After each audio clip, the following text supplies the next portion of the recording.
Hi, I'm Reva with Quality Sewing and Vacuum, and I am really happy that you've decided to learn more about your PE design or palette software and join me today.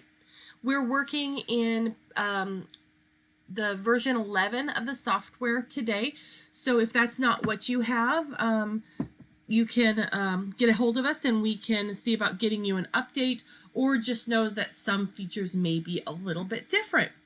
So let's get started. When you open up your software, you're going to most likely see a box in the center that comes in just like this. And what this is the Startup Wizard, and it is designed to give you access to some of the most common tools that there are to work with that most people want, and so it's there for your convenience. If you prefer not to have this come up when you open, you can uncheck this box and then it won't come up when you open the software. So let's take a look at what's on the wizard here. We have the instructional manual. Now this instructional manual is an online version, and it is really awesome to have it that way because you have searchability, you don't have to flip through pages, and when there's an update made to the software or to the manual, it's automatically updated right there on your machine here, so you can access it. So just know everything that we're looking at here is available both here in the wizard and in the software through individual icons, and also you can bring the wizard back at any time, but we're going to work through just what's here. So to get to the instructional manual, I'm just simply going to click the manual, and then up it comes. Now I'm working in palette 11 today, and so if you have PE design, your opening screen is going to look a little bit different, but the content is going to be the same between them. So over on the left is kind of your table of contents, and if there's something that you want to learn about a specific thing like Design Center, where you can create your own embroidery designs from scratch, that's found here. Or if you want to know about Font Creator, where you can make your own fonts, that's above and beyond the TrueType fonts and other things in the software, so you can make your own. But you can also go to Index, and then it will give you an alphabetical listing of everything, every topic that's in the manual. If you want to go farther than that, up in the search bar, you can type in whatever you might want. And then when you click enter on your keyboard, then this will show up, and it will show you and highlight every place in the manual that word is used. And there's actually, if you notice down here, there are 3 pages that contain the word density in it. So that's a pretty cool feature there. Now, if you want to print things, you can click on the print button here, and then it will launch your printer should you have one attached to your computer. So that's all pretty cool. But let's go back to the software, and I'm going to turn back on the wizard. Oh, but before I do, let me show you where you can access that manual if you're in the software and your wizard is not open. Over under help, if you click on help, then there is a drop down box, and the first one says online instructional manual. So that is where you would find your manual. So you always have it at your fingertips. And you also, second thing, you notice there is a check for update. Every once in a while you may want to check to make sure that your software is up to date. So that being said, let's go back to our wizard. The next thing that we have in the wizard is a template set. Now this template, and let me minimize that, there we go. The templates come in different topics. So if I wanted to do, right now you notice I'm on table linens, but if I wanted to do something for a child, then here's some templates. So basically all you do is you choose the one that you like, you click next, and then it has what do you want it to say, and I want it not to say that. I'm going to edit my text. I want that to say today is wonderful. And then when you're done there, you just say next, and it will change that. and then we can take it right into the design page. So it brings it right in here for us. So we are ready to go. So that's really pretty cool, isn't it? Now let's go back to the wizard and take a look at the next thing. So the next thing down is create an embroidery pattern using images. So this is really cool. This will take us to create an embroidery design from a piece of artwork. Okay, so it is, whoops, no, delete you. Okay, the next thing down is create embroidery pattern using an image. So you can use different pictures, you can do photographs, you can do whatever it wants. I'm just using artwork. I'm going to say next. There's my little bear, and just say next, and I'm going to fit it to page. We're going to go over this, so don't worry. I'm just giving you an overview right now of what it does. And there's my embroidery design. Okay. And we will be going over that. So again, don't worry about that. Now, here is set and create a new page. This is a really great thing to use when you are starting up with your software for the day or for the session, is you can come in here and you can choose what hoop you want to work on. A lot of times when we create an embroidery design, we're working with one that maybe we've purchased from someone like OESD or Need a Good or Kimberbell or something like that, and we want to add something to it, whether it be lettering, we want to change it, rotate it, and do the work before we go to the machine. So in here, you are able to choose the machine style that you work with. Is it a tabletop machine or is it a multi-needle? Okay. And depending on which one you own, just choose that, because what it does is it will then list the hoops that are available for your machine. So if you have a tabletop style machine like a Luminaire or a Solaris, then it will show you the hoops that will best work for your machine. If you have a multi-needle, click that, and then you're able to choose. Sorry, I clicked right off of it, didn't I? Then you can go through and you can choose different hoops that are available for that. And I personally, for today, I'm going to put in my 200 by 300 hoop or my 8 by 10 for my multi-needle. You can also rotate at 90 degrees if you want to, or you can create a custom hoop. And this is great if you have a project that you know that you want it to be 3.5 inches by 3 3/4 inches or something specific like that. You can set a custom hoop. It will be a fake hoop, but it will give you the ability to set a custom hoop for the size that you're working on. So for example, where you might use this is if you have a blouse that has a pocket on it and you want to put an embroidery over the pocket, and you want it to not be any wider than the pocket, and you only want it to be maybe 2 inches in height, you can make a hoop that is, let's say the pocket is 4 1/4 inches wide. So you can make the width of your hoop 4 1/4 inches and your height at 2 inches. So you keep your design space limited to the space that you want to use later. Now you'll notice that everything I have here is showing in millimeters, but I will show you how to toggle back and forth between inches and millimeters when we get a little bit farther down here. So that's how you would choose your hoop, and then you can tell it what type of fabric you're working on. And what this will do is it will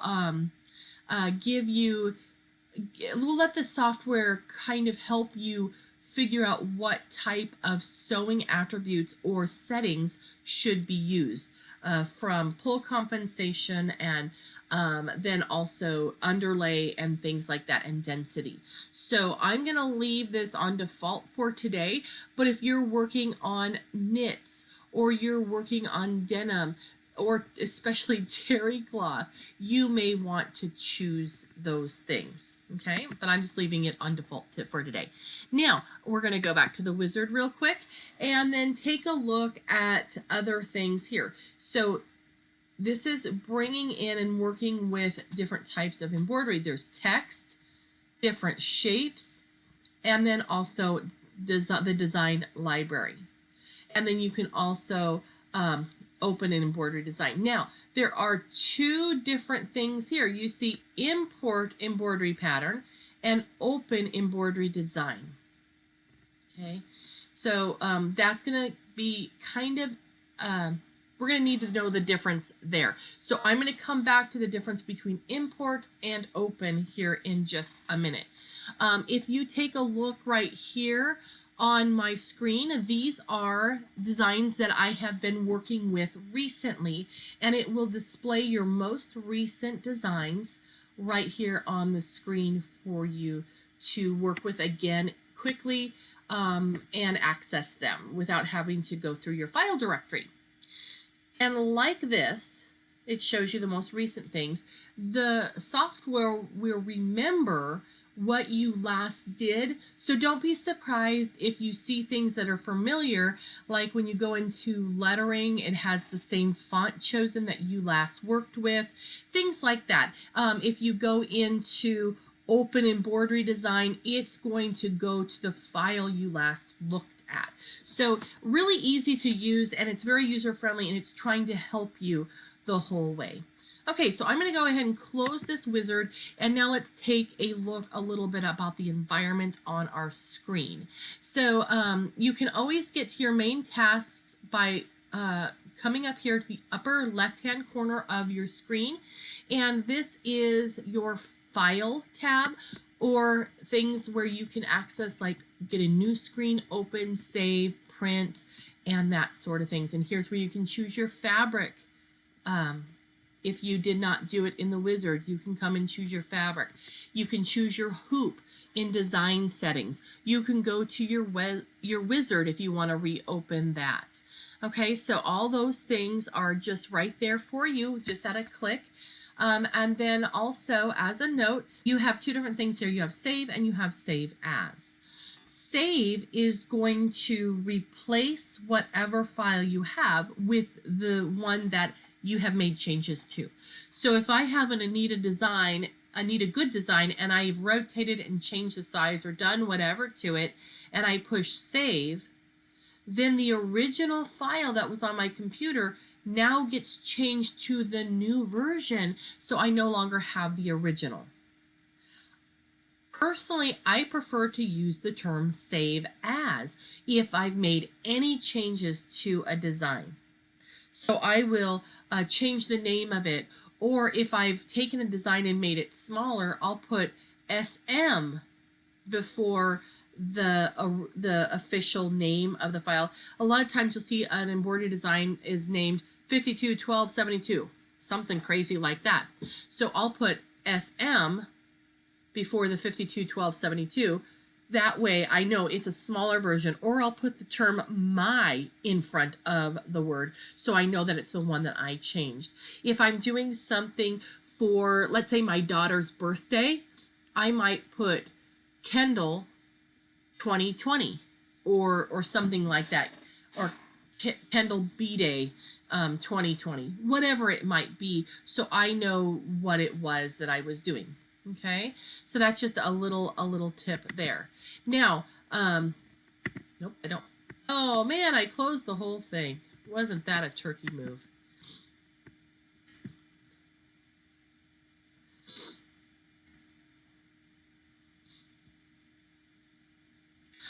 All right, so now let's take a look at what we have here.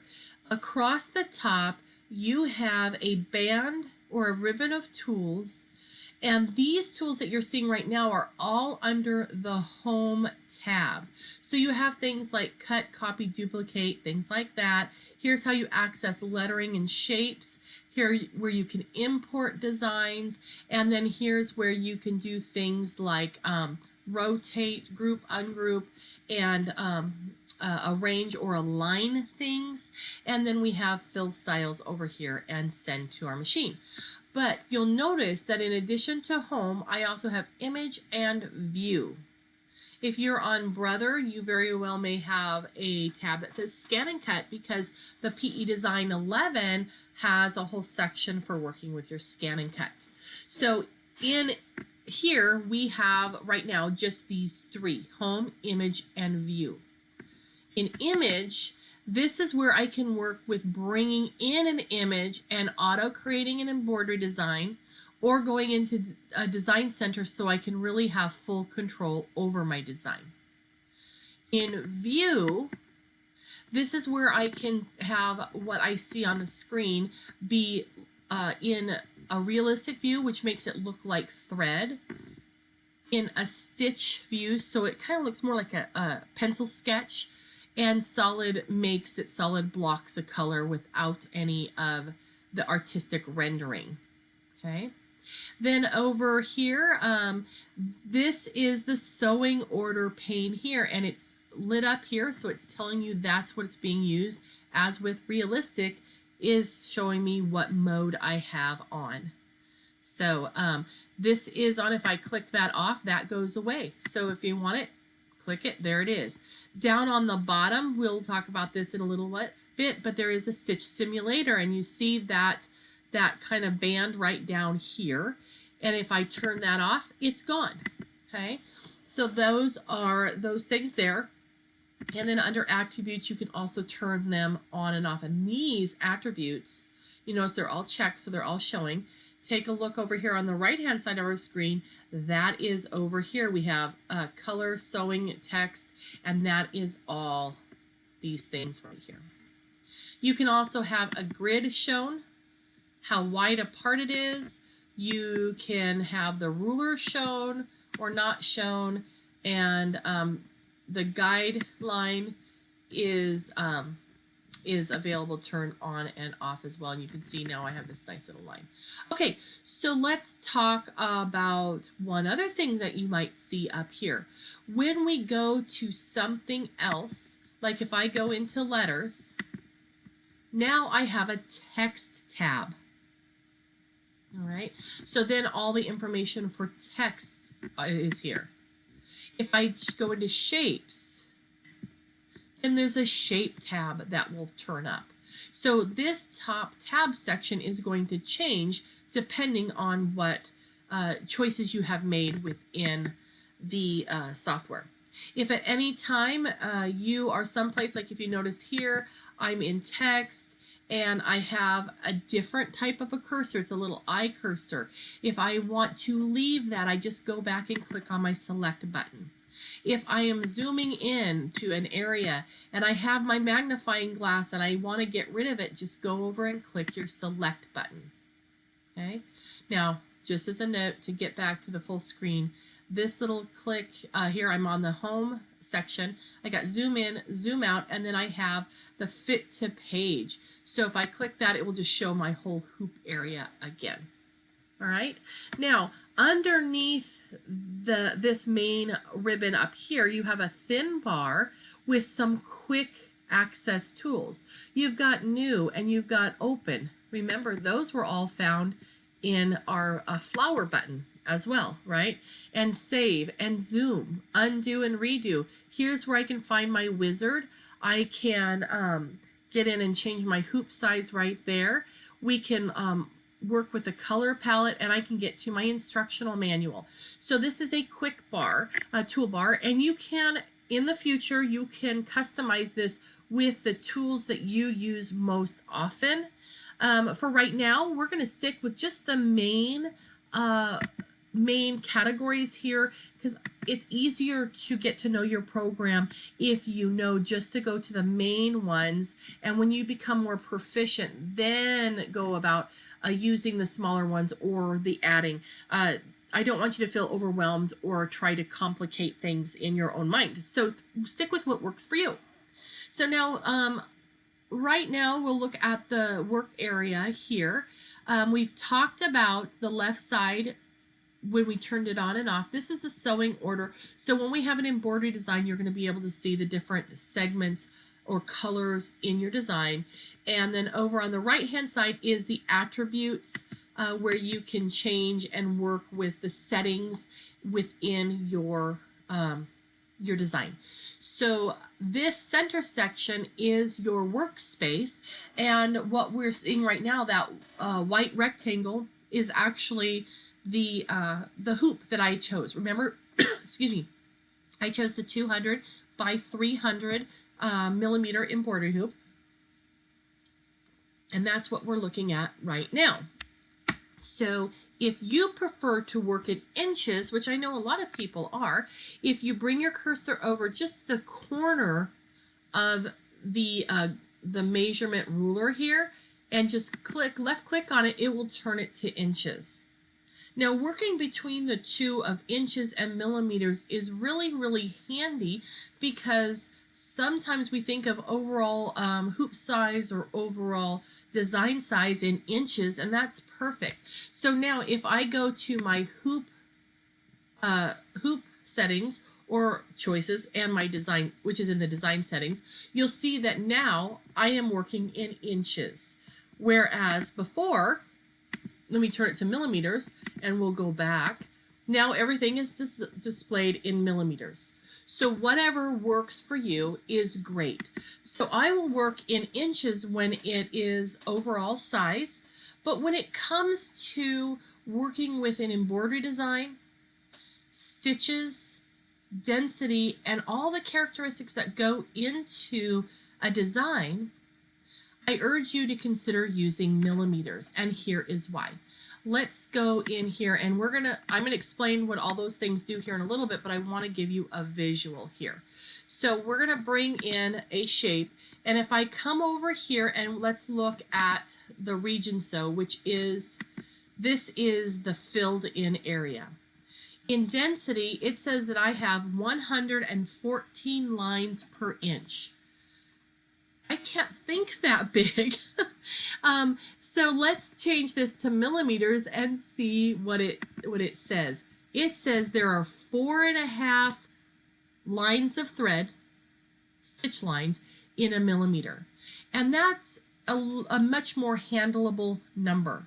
Now, if I want to come in and take a look at the size of my design, let's come here and let's go back to inches and take a look down here in the bottom left hand corner. The width of my circle is 5.93 inches and the height is 5.17 inches. Now, when you get inches into decimals, it becomes kind of cumbersome. Let's take a quick look right here. If you take a look at the fraction, if you're working in inches, here's how they will come out in a decimal. And that becomes, you got some big math here, or big numbers. You have 15/64. Well, what size is that? Well, that's 0.2344. So if I'm working in inches, I'm probably gonna just err on the side of going to 1/4 inch, 1/8 of an inch, and things like that, because that's easier decimals for my brain to contemplate. But if we go down here and take a look between our inch ruler and our centimeter ruler, there is something a little bit different about them. So in an inch, we are very much working with the standard imperial measurement, but a metric system is based on units of 10. And each little line here is, each little line on this ruler is 1 millimeter. So in 1 centimeter, there are 10 millimeters. So you've got 1, 2, 3, 4, 5, 6, 7, 8, 9, 10. Very, very easy to understand. And then the division in here, when we're talking about dividing up a millimeter, you might be working with 1/2 of a millimeter or 0.25, but you're not going to have really wacky decimals here. Okay. Now, I say that in a little bit of fun for you, because I can look at an overall size of a design in inches, but I cannot even begin to comprehend the thread information in inches. I can only do that in metric, but I can't do other things in metric because then it's just too much of a conversion of my brain. So then I go to inches. So do think about that, and that might help you out when you're working with creating embroidery designs. Now, just know there are 25.4 millimeters an inch, but just disregard that. Go for 25 millimeters, and that's an easy thing to remember. When I think of a design size like my hoop, let's take a quick look at how we would convert inches into metric to make it easy. If you think about the amount that the 25.4 millimeters per inch, if you drop the 0.4 and just work with 25, that's easier. So I think of a millimeter, every millimeter is worth a penny. Every 25 pennies, I get a quarter, right? So every inch is equal to a quarter. So if you have a 100 by 100 embroidery hoop, what size is that? Well, it's a 4 by 4 hoop, because in a dollar, in 100 pennies, I have 4 quarters in 100 pennies. So therefore, I know that a 100 millimeter wide hoop has 4 quarters or 4 inches. So that's just something that works for me, and hopefully that will work for you. All right, so I think we've done a nice little overview. Oh, here down on the bottom real quick, this is that, that preview, the simulation, and you can click that and you can watch how your design is going to stitch out. You can change the speed of how it's going to show you and render on the screen, and you can also come down here and move up to a different section, and then when it is ready to get to the next section, it will just move the colors.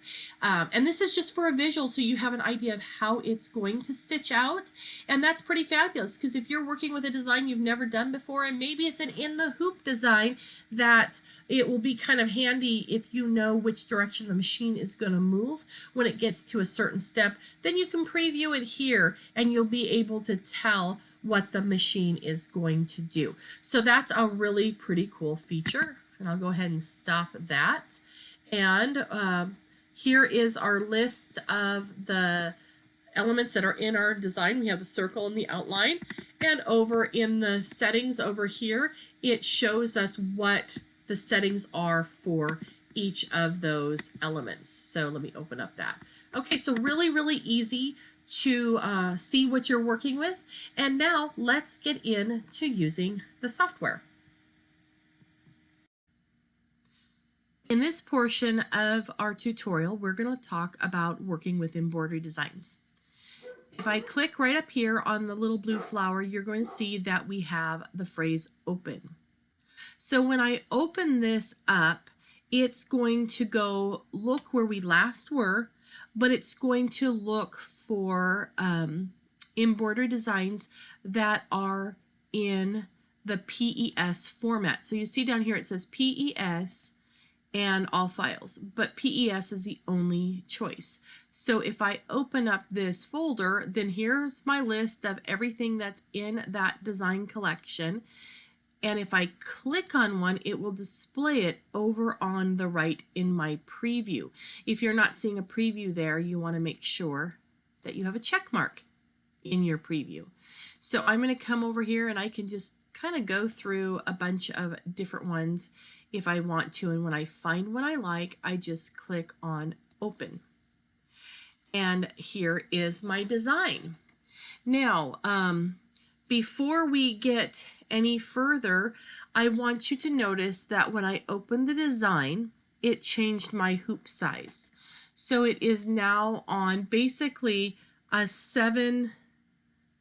Well, that's, I don't know what hoop size it's on. I'd have to look, right? Let's see. I've got 1, 2.5. So it looks like a 5 by 7 hoop is what this looks like right here. And I'm gauging that by this area that's white on my rulers there. The design size is down here in the bottom left-hand corner, and it says it's 5.15 inches wide by 1.9 inches high and has 4,939 stitches in this design. All right, I am going to open up a different design, And let's take that one, and I'm going to just click on open, and notice that it's going to replace my design with the new one. And look, that heart banner is nowhere to be found. It also changed my hoop. I don't know why it put it that way and didn't put it the horizontal way, so I can come into design settings and I can say, hey, rotate that hoop so I can see it better, and then it will do so. But what happens when you open a design is that what was there gets replaced with the new thing. And notice this is a 10 by about a 7 by 10 hoop, something in that arena.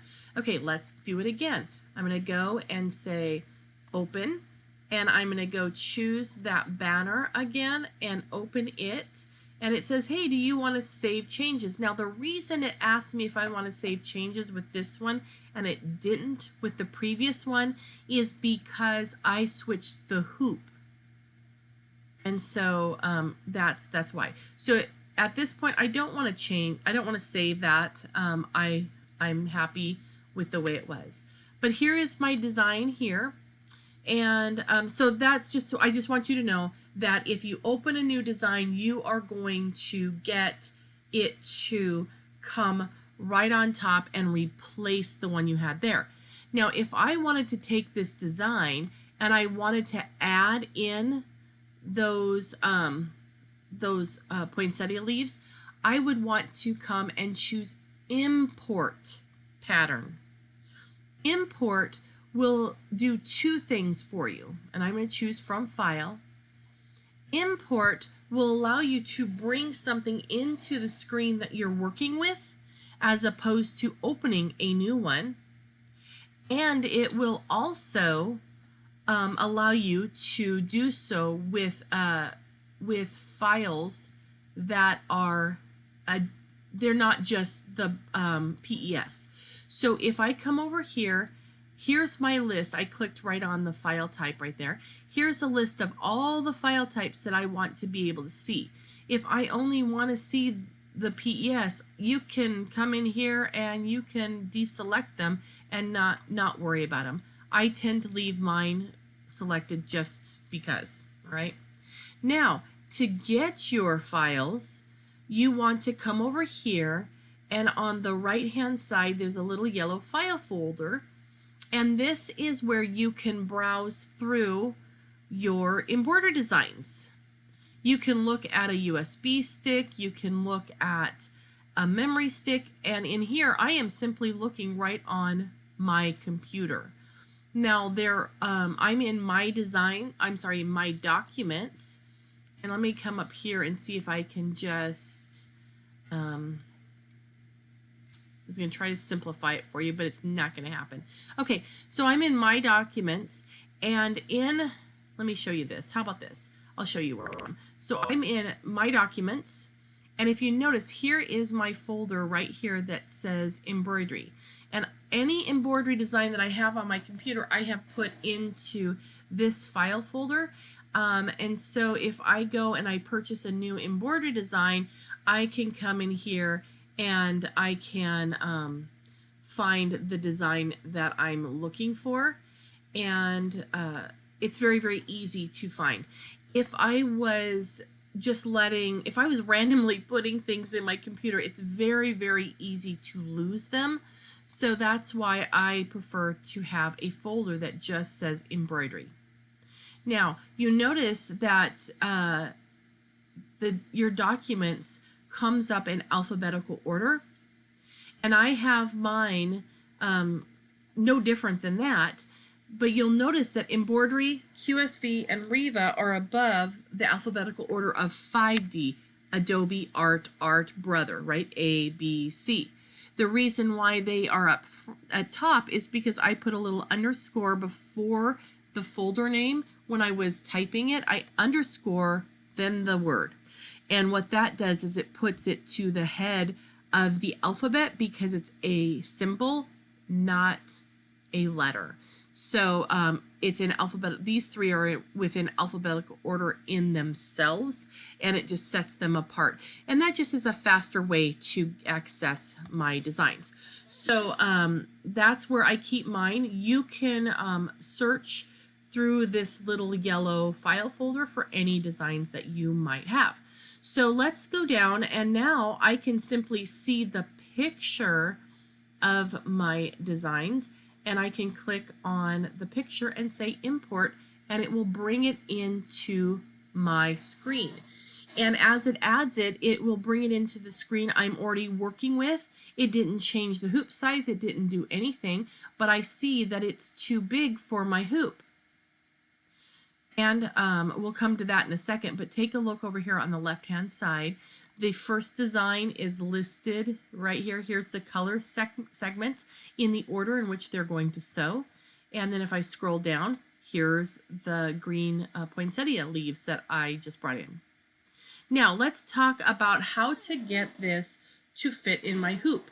Well, I could change the hoop size so it fits in better that way, but what I really want to do is, since I really want to have this design stitch out in my 5x7 hoop, I want to change the size of my design. If you take a look at the design, and remember at the bottom left-hand corner, it's going to give you the design information for whatever is highlighted. If you don't have something highlighted, which this is, because see how it has the sizing boxes around it. If I click into the white spot on the hoop area outside of that box, then nothing is selected, and now it is giving me a total amount of information about everything that is found on my screen right now. I'm going to click back onto the design. Oh, let me show you something real quick. I'm clicking off. If I click inside of it, look, I'm inside that bounding box, but nothing happens. When you click on something in this program to select it, whether it be a design or letters, you must click on the thread portion of that to get it to select. So that might help you as well. Okay, so now I have this design, and it is 8.71 inches in width and 3.93 inches in height, and it has 45,730 stitches in it. But I want to make it smaller, so I'm just going to click and drag a corner and make it smaller. It's going to take my computer a second to do that, but that's okay. We can be patient. All right, so now it has changed that. It is now only 4.9 inches in width and 2.21 inches in height, but it still is 45,730 stitches. This would be a mess to sew out. It would be so stiff, and probably we'd end up with lots of bird nesting underneath the fabric in the bobbin area, because there's just too many stitches being shoved into that fabric. Now, in contrast, these two designs are fairly comparable in size. There's going to be a little bit more stitches in this one because you can see it's kind of more dense. But if I click on the heart, the stitch count here is only 9,439. So 9,400 stitches in this one versus 45,000 stitches in the green one. So I'm going to undo and get this back to the big size, and let's talk about how to properly resize your design. So I have my design, it's nice and big, and we have it selected, and we're just waiting for it to back up. There we go. All right, so if you were to click and drag any of the corners or the black boxes like we did, it's going to basically change the scale of the design, but it doesn't change anything about the design. On your embroidery machine, most embroidery machines can rescale a design and change the size, like 20% smaller or 20% larger. And the reason why your machine limits you to the 20% is because it doesn't change the stitch count there, so it needs to maintain a design that can be stitched out. And going 20%, you know, stretching the stitches apart 20% still works. And if you make them 20% closer, it's still okay. But going drastic changes like what we did is really not okay. So on your machine, if you have the capability to turn on a resize feature, which the Brother and Baby Lock machines have, the Pfaff and Viking machines do, and I'm talking about late models, not older ones, but they have the ability to recalculate the density or the amount of stitches that are in the design. But on the software, to do that, if you come down here, and I'm going to use a corner, but take a look what it says here on the width and the height and the stitch count. It says hold down the control key while scaling to maintain density and fill pattern. So if I now, see how it has the little arrow, the arrow that goes diagonally? If I push my control key and hold it down, I get a little box that shows up. And what that box is saying, that as I make this smaller, it's going to change the stitch count of the design. And it also will keep the same type of fill style that it has as well. So now this design is 5.15 inches in width, 2.32 inches height, but only 27,000 stitches.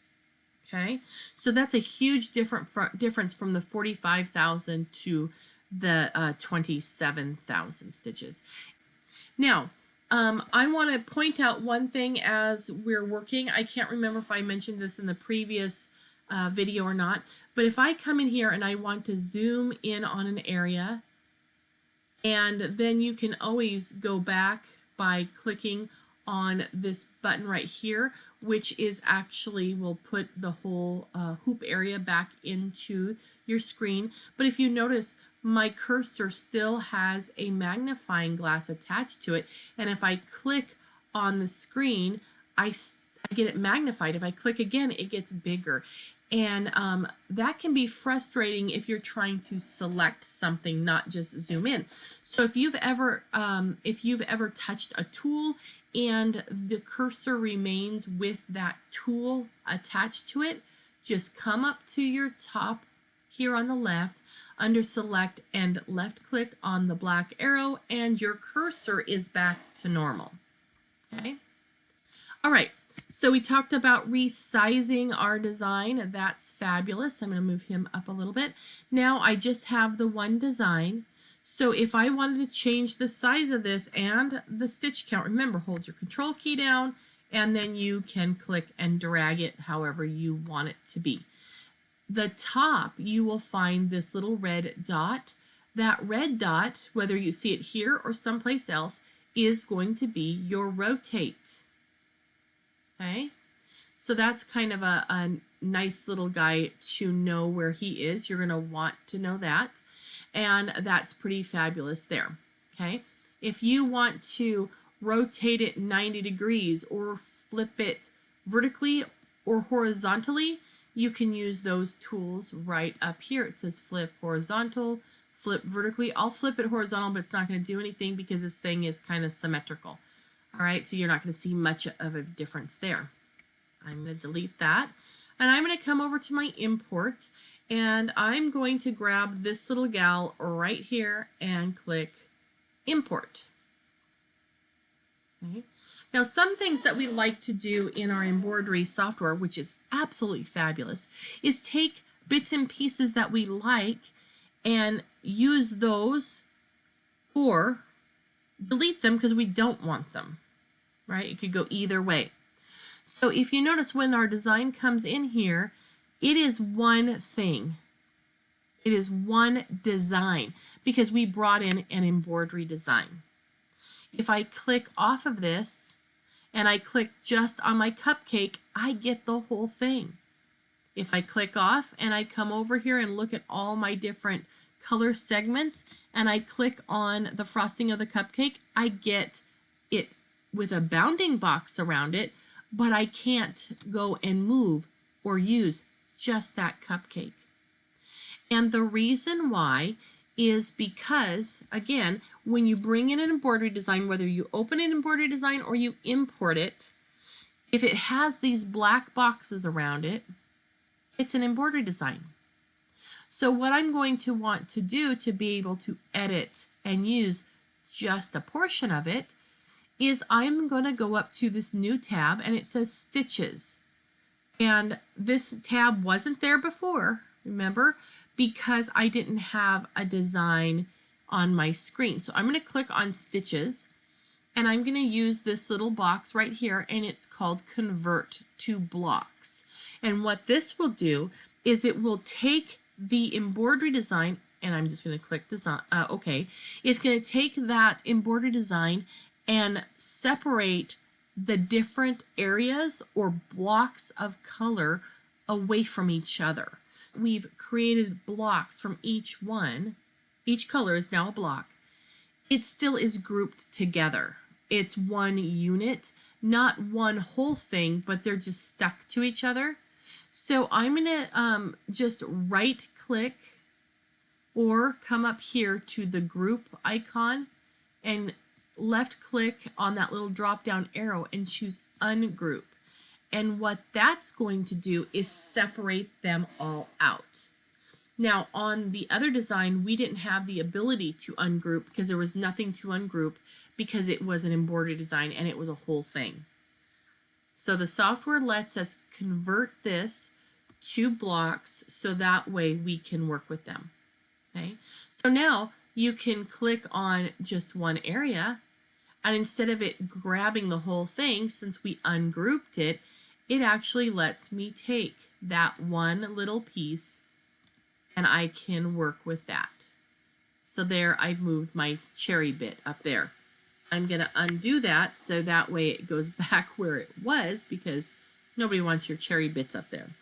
All right, so now what I'm going to do is I want to use just this cupcake if I can help it, the cupcake, and I want that little piece of chocolate next to it. Oh, I made too big of a box and I got some of hers. So I'm going to turn that off and just come down here and grab that. Oh, well, I got her. I don't care. I'm going to make a copy of that. And then I want to go ahead and select everything, delete that, and then I'm going to paste back just the little piece that I want. Now, I don't want these things, so I can come in now and just delete the parts I don't want, and I'll be left with my cupcake. Now, notice that the cupcake and the frosting and the cupcake paper and the chocolate, they're all separate units, but I don't want my cherry falling off my cupcake. So I'm going to go back up to the group and choose group. Now it becomes one item. Okay. Now, since this is not an embroidery design, it's being worked with, it's a block of area within the software, you'll notice that down on the bottom left-hand corner, it doesn't say to hold the control key down. So what that means is you can adjust the size, and it's going to adjust the stitch count. So we went from 3115, so 3100 stitches, up to 4800 stitches, 4883. So that made it bigger. It changed the stitch count for us. So it's all great. And your redo is right there. If you should happen to undo, then your redo arrow becomes available. All right, now let's talk about lettering. Now lettering is really, really fun. If we click on the A, that's where we're going to get our letters. Isn't it wonderful that it makes it easy? So anyway, I'm going to click on my letters, and then you have 4 choices here. A is, these are really, really large, very pretty letters that have floral down one side of them, and they're really, really pretty. Then we have monograms, and we have tiny letters, and the small letters are great if you need to write something that is probably around 1/4 inch in size. Now you're limited in what you can do with this in small letters, and you're limited to the font styles, but we'll talk about that in a little bit. Where you're going to go most of the time is to this big capital A. When I click on the A, take a look at my cursor, it changed into kind of an I-beam. And to start working with the lettering, you simply want to click on the screen, and you'll notice now I have a little dotted vertical line, and now I can type. So I'm going to type happy birthday. All right, so that is my my lettering, and if I click enter on my keyboard, it will build the stitches. Okay, pretty cool, huh? All right, now that is style number 12. I don't know what the name is. It's a block letter, but this is where we're going to find our fonts. My size is right here. So if I know I wanted that to be a quarter of an inch, well, that would be too small. If I want that to be a half of an inch, I could put in 0.5, and then it would change the size for me. Okay? Now, let's look at the different fonts. There is a little drop, a little arrow that points down. Anytime you see an arrow that points down at the right-hand side of a box in this software, or pretty much anywhere, when you click on that, it will expand it and give you more options and more information.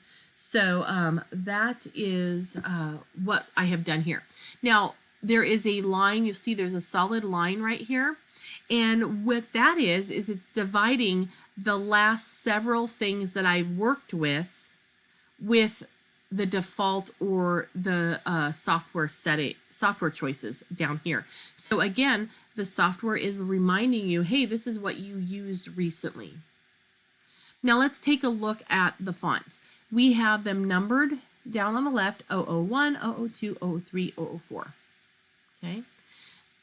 Then it says happy, and you'll notice that they all say happy. That is because, and this is way cool, it is showing us the way that our choices of letters will look in the font that we're looking at. That's really cool. Then next to that, in the blue, it's telling you what type of font it is. If it's a serif font, a script font, this one's Gothic. So, and then the other style is block, and then we have a decorative. So those are kind of the basic categories of fonts. So that's what we have there. Then over here on the right to that, it has the suggested size output. So this is saying you should not have it less than 0.39 of an inch. Now, again, I'm sorry, I don't know what 0.39 of an inch is, so I just switched mine to millimeters, and I'm going to go take a look. Oh, 10 millimeters. Now that makes sense. Okay, so you don't want the height of this particular font to really be any smaller than 10 millimeters. So I can handle that. Now, while we're talking about size, so take a note of this. When you're working in embroidery, thread has an actual size to it. It has a physical size to it. So does fabric and everything like that, and needles. If I were to print something on a computer, it can pretty much be any size. It doesn't have a limitation of no smaller than 10 millimeters. The reason why we have that limitation here is because thread has an actual size to it, and you have to take those things into consideration. So the little side note I want to mention is that in embroidery, a good general rule of thumb is that a stitch length should never be, I hate to use the word never, really should not be less than 1 millimeter in length, because what will happen is it will bury itself in the fabric and you'll never see it. It also, if you have too many small stitches in one spot, it will cause the fabric to be pushed down into the bobbin through the hole in the needle plate, and it will get jammed up. If you've ever had a design that does that, that could be the reason. And you also really don't want to have a stitch over 10 millimeters in length. I'm not talking about the font being 10 millimeters here. I'm talking about the distance from the left side of this B to the right side of this B on that down stroke. Okay, so you wouldn't want that to be over 10 millimeters because the stitch would be far too long and it would get snagged on things and it just wouldn't stitch out very pretty. So those are just some rules of thumb. No smaller than 1 millimeter and no larger than 10 millimeters. There's always creative exceptions, and but that is the general rule of thumb. Okay, so these are the different fonts. Now let's take a look at this one. If you look at 018, you'll notice that there is a lovely Gothic H here, but then there are 4 boxes. What that's telling you is that that particular font does not have any lowercase. So if you choose that, it's going to give you the pretty uppercases, but it's not going to give you any lowercase letters at all. So it's probably not one you're going to want to choose. Now we're going to go down here and keep scrolling. There's tons of beautiful fonts that are built into the software. Now if we scroll down much farther, we're going to get past our 100 and some fonts, and you're going to end up with some things that say TT on them. And those are the true type fonts. Oh, do you notice how it says ABC? Do you know what I did or didn't do? Yeah, I forgot to actually click on my happy, and that's why I couldn't see it. So I'm going to come here and we'll just do that again, and you're going to see I'm happy again. Yay! Okay, so let's go down here, and these are true type fonts. So these are fonts that are in my computer, which is really fabulous because now we have access to a lot of different styles that we may not have had before.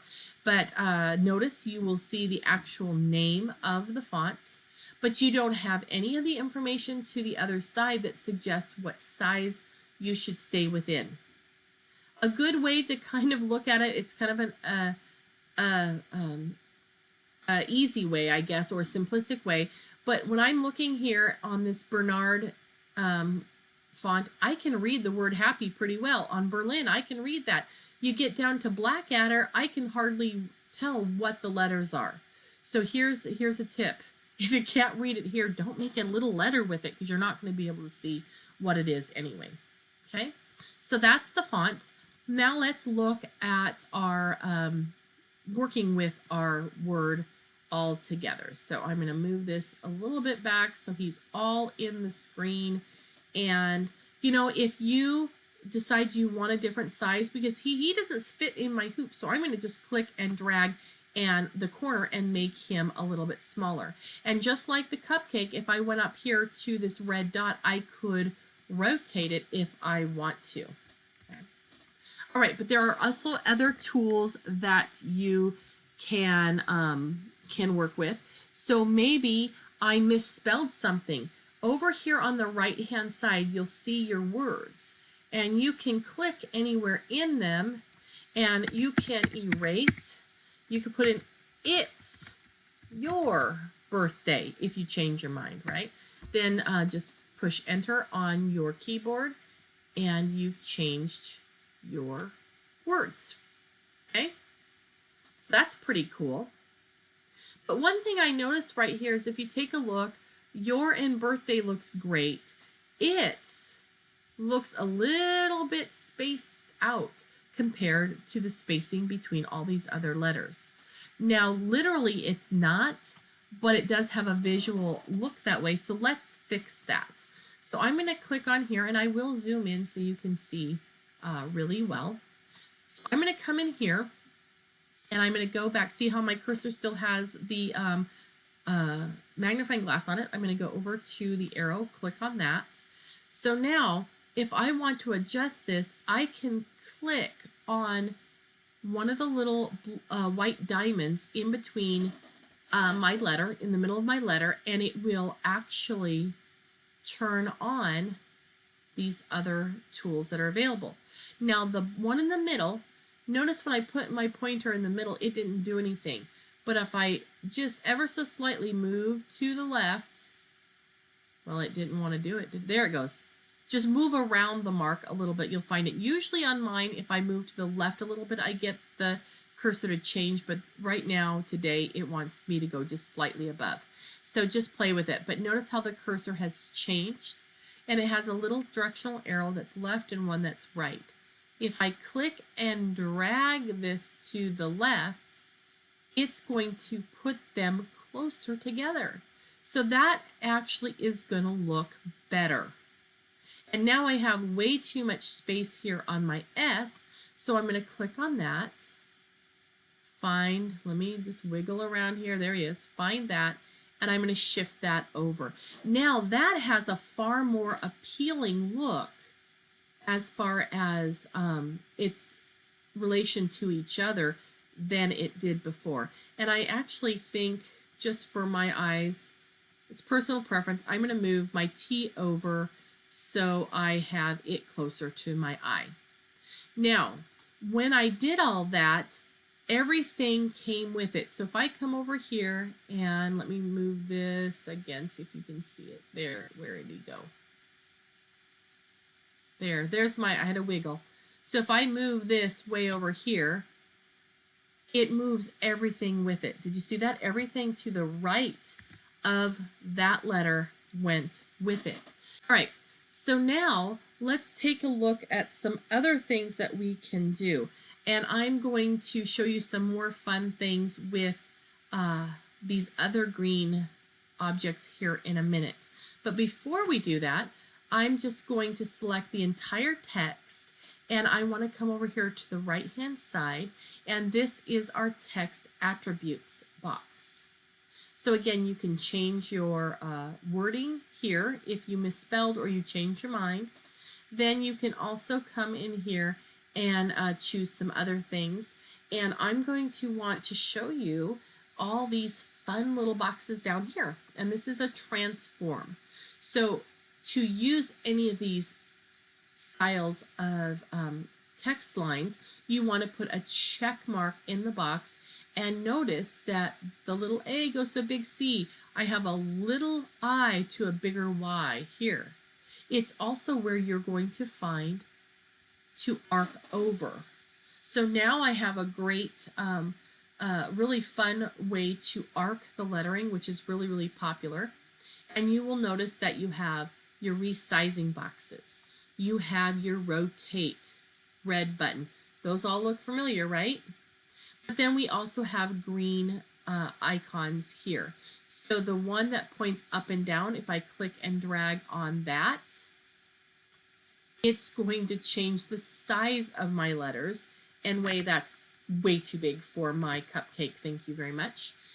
If I don't think it's even, or maybe I want it to be uneven, I'm going to come to this lower green one, and I can slip him around the side. So he becomes more, you can rotate where that lettering lives. Then this one to the right hand side is actually one you'll probably use more than the others. And what this does is it doesn't change the size of the text, it changes the size of the dotted circle. So you can change how tight your words go around your cupcake or whatever it is. And I'm going to change this, and I'm going to change the It's Yours back to happy. And notice it still stays on the path, and it's all great and ready to go. You can still come up to our text tab, and you can change the font style if you want to. So maybe I want this font style instead. You can do whatever you want, even though it's still on that curved path. Now that we're talking about curved lettering and such like that, I would like to take a quick second and discuss small text. So when we choose small text, our cursor still works the same way, and we're going to just simply click on the screen to get our little dotted line, and our text attributes will open up over on the side. But let's look at the text styles that are available, and notice that, oh, I have to type something in there. Silly, right? I am small. All right, so there is our letter. I am small, and yes, indeed it is. All right, so let's take a look at our letters. They are small, they still have the white diamonds in them, and so you can work with the letters independently, and then we also have our rotate up at the top. But when we go into the text styles, notice that it says SL to the left, which means small letters, and then it has a new numbering system, which is listed at 0102. Remember the big A was 001, 002, 003, that sort of thing. It still gives us a preview, and you'll notice that the size is all right around a quarter of an inch, or even smaller. This one is 3 to 4 millimeters. It's very tiny. So these are a design to be used for small letters, but 10 is all we have here. We only have 10 styles to choose from. Okay, so just bear that in mind. You are a little bit more limited there. And again, a lot of that has to do with the fact that our text can't be really super tiny in every single option, because thread has thickness, and these are digitized to work with that thickness of thread in mind. Now, let's come over here to our area over here. You can change the style, or I'm sorry, you can change the spelling or the word. But if we come down here to transform, we can't even click in this button or in any of these choices. And that is because what you see is what you get. You're going to get a plain style of text. You're not going to have a choice for anything else. So that is kind of a neat thing that the small lettering is in our software, but just bear in mind too that small things have their limitations. So now let's get back to playing with this design that we're working on. Now, if you wanted another piece of text, I'm going to come in and click on the A again. I want the big A, and then click on the screen, which gives you this point that you can type with, and then type in whatever you want. Now notice I had transform on from before, so it did the same thing. If you don't want that, choose something different. Maybe you want it to circle from underneath, and then you can move it in over here. That's great. Usually what I do when I have an arc over the top, personally, I usually just have a straight line of text underneath, and to do that, I'm just going to turn off my transform. And there I have them. Now, let's take a look at some more fun things that we can do to our word. So I'm going to come in here and let's just zoom in on this one. Now, oh, I still got my magnifying glass, so I'm going to go back to my select arrow and click on that. Now, we've talked about using our clicking on those white diamonds, which lets us choose to work just with that letter. So I'm going to come in here and I want to click on my K, and I now have this green circle, green arrows here, green arrows here. We've already talked about the black diamond. If I want to rotate this letter, I can click and drag on the green circle and it's going to rotate that letter, but only that letter, not the whole word. So that's kind of fun. Now, if I want to come in here, and you notice to activate that, I clicked right on that white diamond. Okay. If I want to change the size of that K, I can make it bigger here. That's pretty cool. And I only change the size of that letter. Then the little green arrows at the bottom here, what those will do is that will let you shift it off of the baseline. Okay. Now watch what happens when I do this. I'm going to come over and get my E, and I'm going to shift. Well, if I get my little guy, right? Where is what? There he is. I'm going to shift the E and the rest of the name over closer so it makes a little bit more sense. Okay. There we go. Kind of cool, huh? All right, now let's talk about something else that this does. So I'm going to go back, get my selection arrow so I can click just on my K. You can also, since I have him selected, go to your text and you can change the font style for just that letter. So I'm going to get this font right here and change that letter to be a script style. Now, where this comes in, and I really love doing this because I think it makes the name the words look really nice, especially if you're doing something for friends or family or kids. It's really nice to have something special with their name. So having a script at the head of their name looks really great. Now, here's just one thing to keep in mind. If you want to use a fancy font, that's great, do so. But think about using fonts other than a fancy one for the bulk of the word. Because if every letter were fancy, sometimes it's hard to read.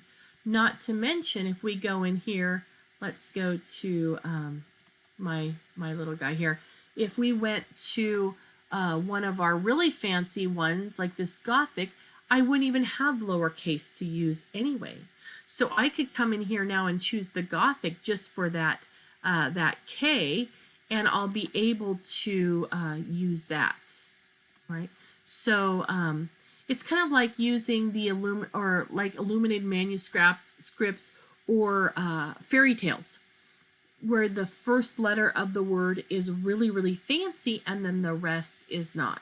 And part of that is just simply because you couldn't read it if it were not more plain in the other letters. Okay, so that's really a pretty fun thing to do. And let me get back to our whole design. Now I have happy birthday, I've got Kendall, and I've got my cupcake. And I actually think my happy birthday is a little bit too high. So I'm going to click and drag that down. Now it's not, let me grab them all. I'm going to grab them all. They're a little bit low in my hoop. I might want it to be more centered just so my eye likes that. But if you notice, they are definitely not lined up. It doesn't look really great.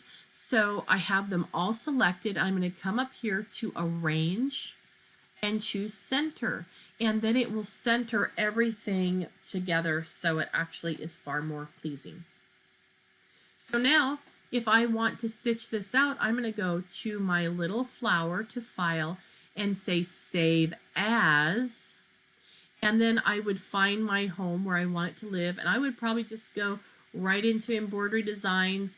And I usually have a folder that says my stuff. Or maybe I would put Kendall's name on this. And, ooh, I didn't even spell that right. So I would put that in there so I have one just for her. And if you want to make a new file folder, you come right up here and see there's a little folder with a little star coming out the corner. That's going to let you make a new folder.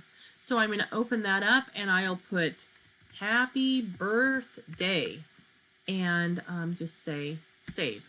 Now you do have the capability to save in several different PES formats. I always stick with the most recent, so it has the best information there, and I'm going to say Save. A quick word about saving your designs.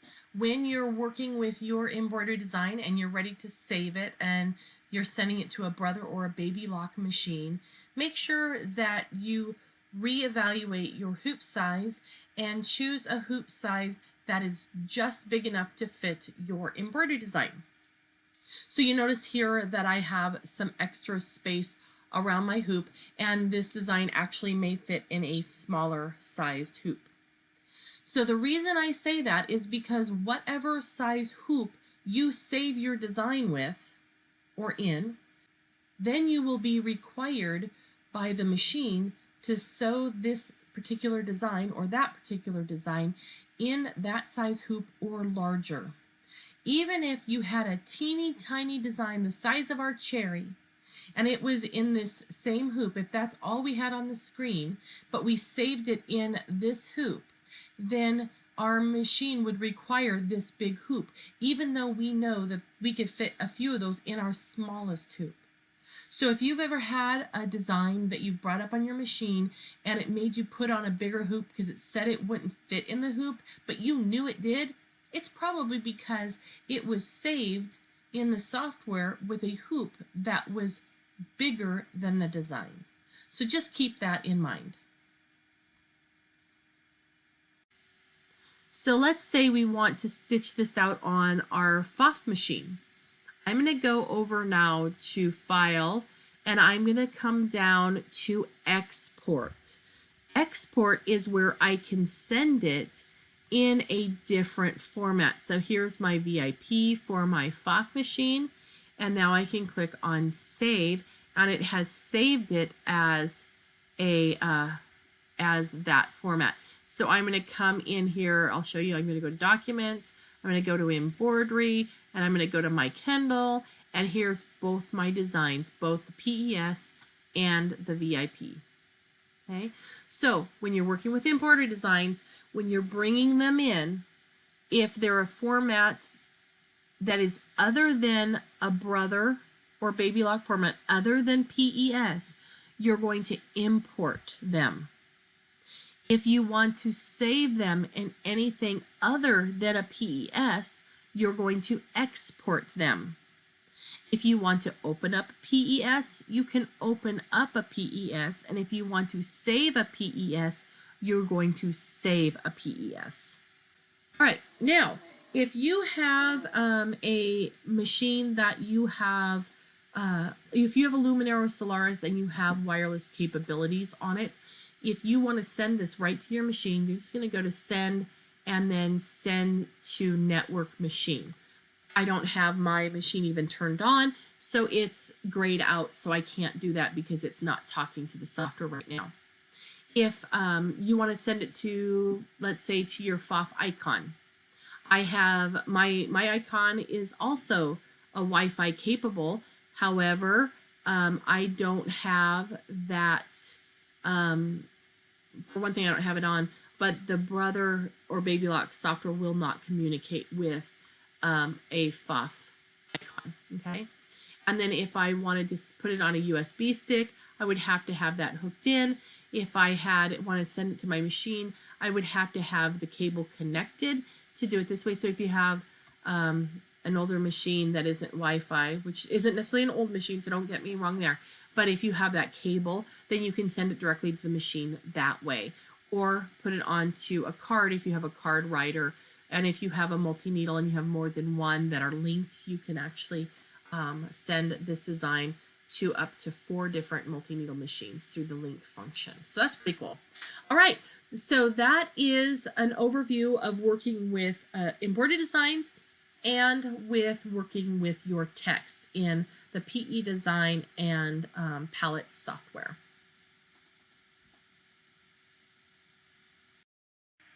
A quick word about saving your designs. When you're working with your embroidery design and you're ready to save it and you're sending it to a brother or a baby lock machine, make sure that you reevaluate your hoop size and choose a hoop size that is just big enough to fit your embroidery design. So you notice here that I have some extra space around my hoop, and this design actually may fit in a smaller sized hoop. So the reason I say that is because whatever size hoop you save your design with or in, then you will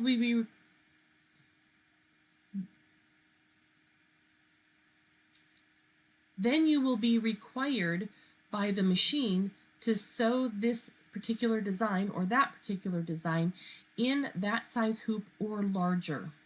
Even if you had a teeny tiny design the size of our cherry and it was in this same hoop, if that's all we had on the screen, but we saved it in this hoop, then our machine would require this big hoop, even though we know that we could fit a few of those in our smallest hoop.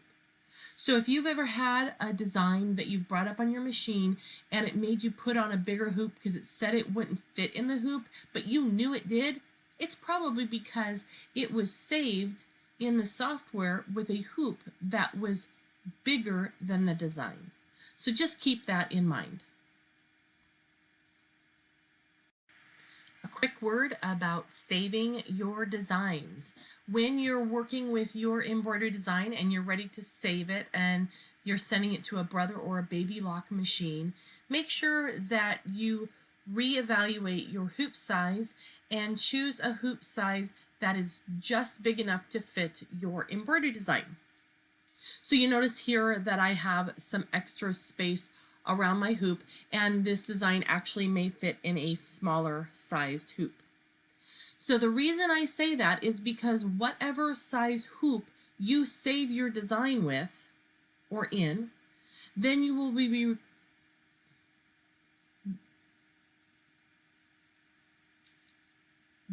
be required by the machine to sew this particular design or that particular design in that size hoop or larger.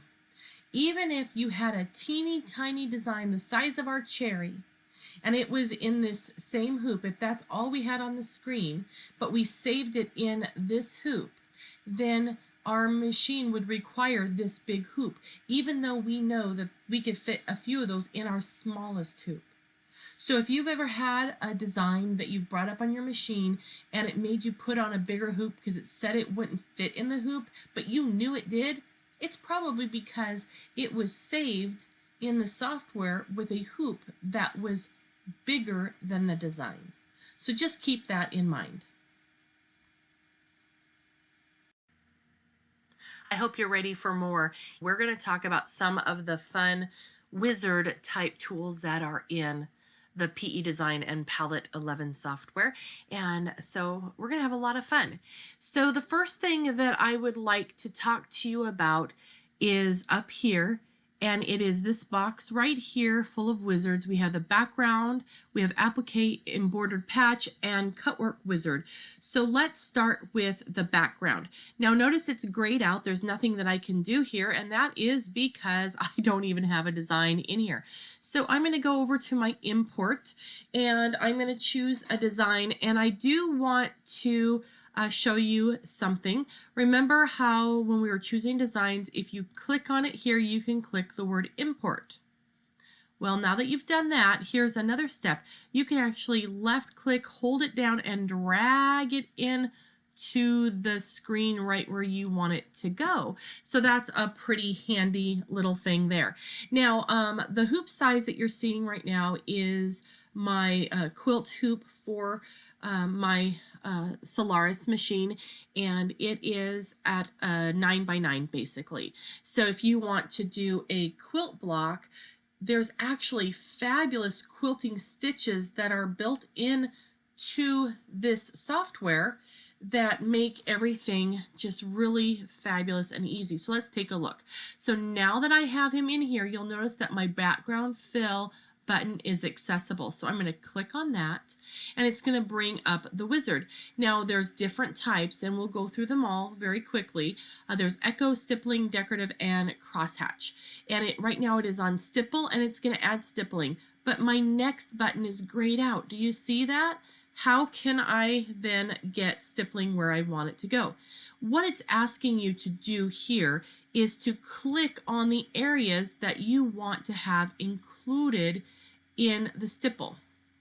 But if you notice, I clicked on the outside, but I did not click in these areas, and this jump stitch, the software is recognizing as a boundary. So if you click inside those areas, then you're going to get what you want. And there I have stipple in there, so that's fabulous. Now spacing. Offset spacing is how far away from your design do you want it spaced. I like it to come right up against it, so I'm going to leave it alone. If you increase this to a higher number, then you're going to see your stipples will leave kind of a little margin around your item. Run pitch, again, that is stitch length.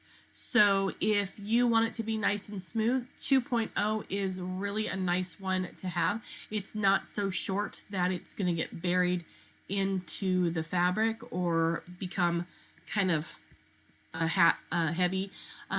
So 2 is good. If you're doing a really large stipple pattern, then maybe you would increase the stitch length. But be cautious on how long you make it, because the longer the stitch, the more likelihood it is to grab or get caught on something like a ring or a finger or something like that. So I probably wouldn't do much longer than a 4. Then we have stipple spacing, and that is the area in between the spacing. So if I change that to a half inch, you will notice that, oh, I have to update preview. Then I have a much larger stipple, and here I could then make this a little bit longer stitch, and it would not compromise the smoothness of my stippling. Okay, let's go back and take a look at Echo Fill. Echo Fill is really pretty cool. It's what it sounds like. The stitching will echo the shape of our design, which is really pretty cool. Again, offset spacing is how far away from your design it will start. Run pitch is stitch length. Run times, this is how many times do you want it to repeat over itself. And then we have different types of stitch that you can use. So maybe you want to have it pronounced and use a chain stitch. That is what that would look like, and you have your choice on chain stitch. I'm just going to go back to running stitch because I want to show you something else. Now, one other thing about the offset spacing is that is the distance between our echoes. So if I made this at 1/2 inch, it's going to be much more spaced out. Okay, I'm going to return that to the 5. Now, one thing that you'll notice here is it says echo type, but it's grayed out. And there's always a reason for that, and I'm going to explain why. The reason why is that there's 2 different types of echo type. There's the general echo, and notice it echoes my turtle and it echoes the shape of my block and kind of merges them in a really fun way. The other type of echo is called clipped, and it's where it will just ripple out or echo just whatever design you have in the center, ignoring the square shape or the shape of your hoop. So then it would be like ripples in a pond where it would just continue out. Now, I'm grayed out here because I have these chosen and it cannot ripple out from this area. So I'm going to go back and click again in this area and in this area to deselect that as my background, then go next, and then you're going to see I have the choice to choose the clipped. And let's look at updated feed there. So now I have this really fun just rippling out effect of the echo quilting. So that's really fun on echo quilting. Now we've talked about stippling, we've talked about echo quilting. Let's talk about decorative fill. So I'm going to click on decorative fill and I'm going to go to next. Now this is really fun. Look at these fun patterns that are in the background. Right now my turtle is swimming through the seaweed. It's really cool.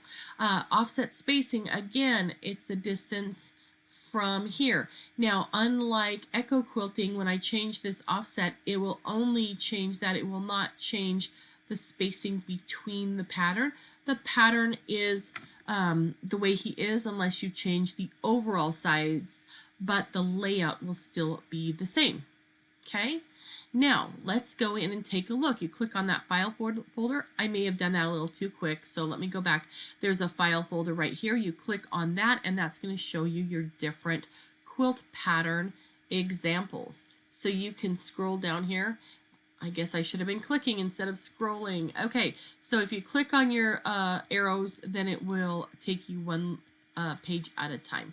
So you can come down here and choose whatever it is you want. Oh, I want my my turtle swimming in a bunch of fish. Wouldn't that be funny? Okay, so there's my fish. I'm happy.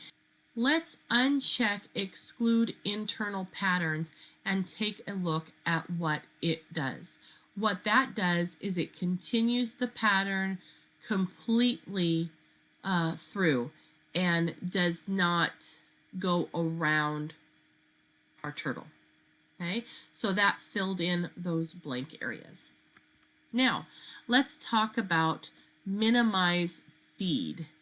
If you take a look, I can't really zoom in here for you, but if you take a look, do you see the yellow line that is running around the outer edge? That is your feed.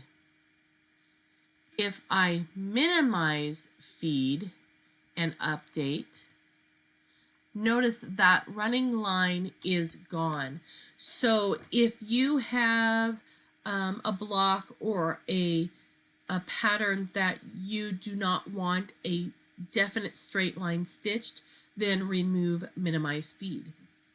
If you're doing quilt blocks and you want them all to be uniform, you can click that minimize feed button, and then you'll have a stitched line around the outer edge, and then you know when you go to sew the blocks together, you can just sew just inside that and you'll have exact sizing. So that's pretty cool there too. So let's go back. The last one we want to take a look at is the crosshatch stripe fill. So I'm just going to click right there and then click next, and you're going to see we have this great stripe effect. Offset pattern gives us how close to our little guy is, and then also we can choose a cross hatch. Update our preview, and we get that great cross hatch. Now the size, you notice it was 7 for both of them. So if I wanted to make this even further apart, you can type that in and update the preview, and you have a bigger channel stitching. This is really fun too to use on a totally empty hoop and just fill the whole hoop with this, and you can make your own quilted fabric. So just put like a no-show mesh in the hoop, and then lay a batting and a top fabric, and then put your backing fabric on the back, all wrong sides together so the right sides are out, and then you'd have a wonderful quilted piece of fabric, which that's pretty cool too. So then we also have our degree direction. You can change that if you want to and get that whichever direction you want it to go. And exclude internal pattern is the exact same as it was on the previous screen with the decorative fills. All right, so that is our decorative background fill styles, which is really, really fun to work with. So let's delete our little turtle. He's gone now. And we're gonna work with Appliqué. And so let's go over here to shapes and grab a shape. I'm gonna grab this cute little bunny because doggone if he isn't cute. All right, so here is my bunny rabbit. I'm going to want to change the color of him just because I can, and I want to show you a couple of ways to do that, which I did not show you in the previous videos. So I am going to go to my shape tab. Remember, these tabs change depending on what you've got working on here. And I'm going to go in here to my fill style, and I can click on the spool right there and choose a different color, and it will change. Okay. Another way to do that is to come over to the thread color, and it will illuminate over here, and also you can click the color palette here. When you choose this here, everything is going to change to the color you pick because the whole item is selected. Okay, see how they're both gray? When you click off and you click just one item over here, you could come over and just pick the color you want it to be, and then it will become that. On your thread chart, you do have many different manufacturers of threads that you can use, and you can input other threads into there if you would like to. So you can create your own chart, which obviously I've done very minimal adding to, but you can do that and have just the threads that you want in there. Maybe you want to make one that encompasses everything, or maybe just the common ones that you use. So your choice there. It can be really handy to get all your thread in there, because if you love thread, then you probably have more than one brand. So that's a pretty handy thing to do. Or I could come down here to Floriani and I could choose from there. So that's kind of a pretty color. I'm going to go with that color. Okay, so there's my bunny. All right, now we've talked about thread color. Let's move on to more fun stuff. So I'm going to go back to the Home tab, and I'm going to click on my selection arrow and make sure that my whole bunny is chosen. And let's look at the Appliqué wizard. So under Appliqué wizard, I have several boxes that have opened up. Now, if you have done Appliqué in the embroidery hoop, this will sound familiar. If you haven't, here's how it works. You have your shape for your appliqué, and the machine will stitch that shape, the shape that needs to be covered by fabric. That's called the position or the placement line, and here it's called appliqué material. Then you're going to position or place your fabric over the top of that stitched line, and then you're going to do a tack down, which will hold the fabric in place so you can cut around the outside edge of the fabric, trim it up so it's the right shape and nice and close to the stitches. Then it will do the cover stitch, which is a really pretty satiny kind of a satin stitch or a decorative stitch that you can use there. So that is the main steps here that we're going to do. Okay, so yes, I want it to show me where to place my fabric. That's the choices here, yes or no. And you'll notice that there is a grayed out section here, and that is because, let me show you, I'm going to cancel this out and I'm going to go and show you the hoop. The hoop I have chosen is for a tabletop or flatbed style machine. If you choose to use your multi-needle hoop, you can say okay, and then your bunny is huge, but take a look at my appliqué wizard. Then I have the choice to have a running stitch or a cutting line. That cutting line is actually a feature that was for a couple of models of the 10 needles a few years ago, and that was for use with the cutwork needles. So it really doesn't apply to very many people. So don't be alarmed that you have a little grayed out section here, okay? So you either want the stitched line or you don't. And it's really nice to know where to put the fabric. So yes, indeed, please show me that. Then here is the tack down. Do you want it to hold the fabric down? Well, I kind of do. Yes, thank you very much. So you have choices of a zigzag stitch, an E-stitch, or a V-stitch. So zigzag, of course, is zigzag, zigzag, but it's not going to be tight together. It's going to be loose.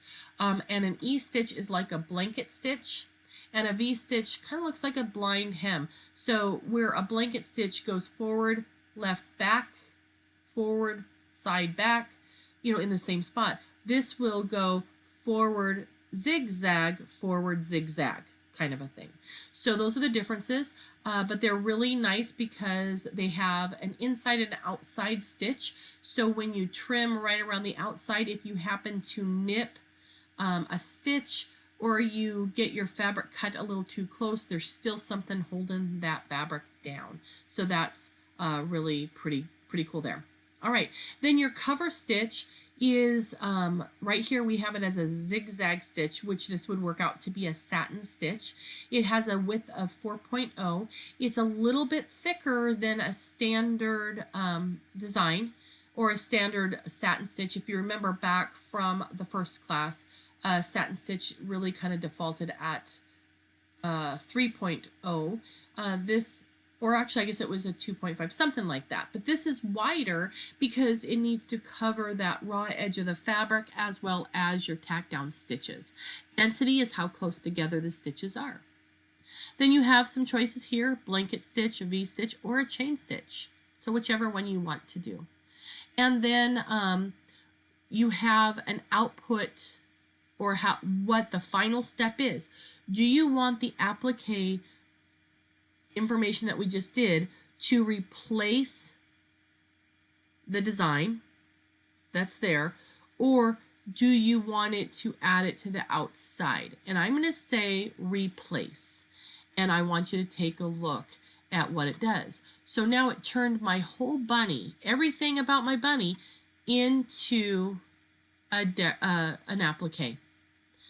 All the information on the left hand side is also changed. So that's pretty cool. So now let's undo, and let me show you what happens when we make the choice on Appliqué Wizard to add. So when we add it, it takes the design and adds an applique around the outer shape, so you can have the embroidery be exactly as it is, and then add something, and add it as an applique to something else. So you could have that turtle in here and go from there. All right, I'm going to undo that, get back to my plain old bunny, and I am going to make him a little bit smaller, move him in there, and I'm going to click up here on my toolbar, duplicate. Now I have two bunnies, and I'm going to make him a different color because I can. And this will make it easier to see what we're working on here.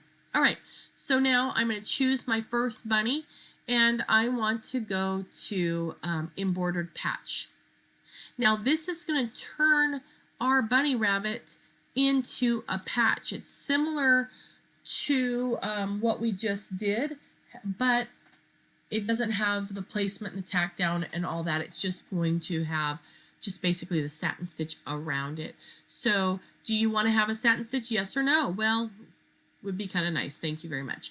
And how wide do you want that satin stitch? How dense do you want it to be? And how far away from the outer edge of our bunny do we want that to be? Now notice that the width is narrower here because we're not going to have any fabric around that. We're not going to be trimming from underneath. That's a main difference between this and applique. And then the cutting line you see is grayed out.